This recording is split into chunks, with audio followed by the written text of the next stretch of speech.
कृपया मुझे ये बताने का कष्ट करें कि आपको कैसे ज्ञात हुआ कि ये ही आपके सदगुरुदेव हैं।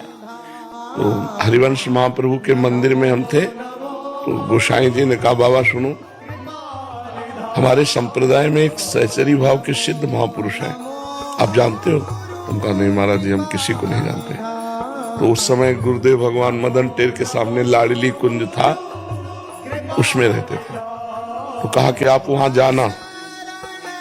हमारा कोई आकर्षण नहीं हुआ सुन के। कहा जी, हम हर बात भगवान पे छोड़ देते थे कि अगर आपको मिलाना है तो मेरे अंदर प्रेरणा करो। हम ऐसे किसी संत से मिलने नहीं जाते। ये भी अपनी कुटिया आए तो एक ब्रजवासी थे, उनका दंडोत बाबा, बहुत जोर के महात्मा है बाबा, वृंदावन की चरम सीमा के रस में उपासना में डूबे हुए ये मदन टेर के सामने आप कभी मिलो। ये बात तो गोस्वामी जी ने भी कही, ये बात इन्होंने भी कही। हमका तीसरी बात रही कि हमारे अंदर आ जाए कि मैं मिलूं। 4 शाम के बजे होंगे कि हाहाकार मच गया, मतलब एकदम व्याकुलता का, मुझे मिलना ही मिलना है, मिलना ही मिलना है।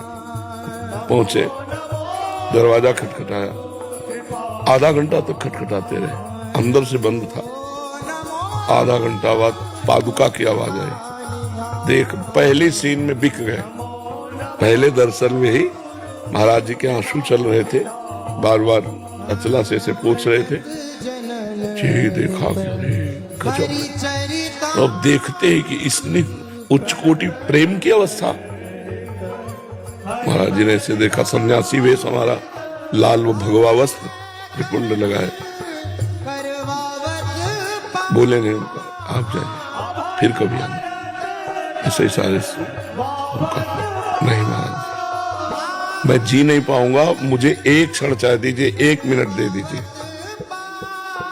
कल आ जाए। नहीं महाराज, अभी हमें समझ आया। हम कहा ऐसी विभूति जो मुंह फेर ले तो फेर ही ले, फिर क्या।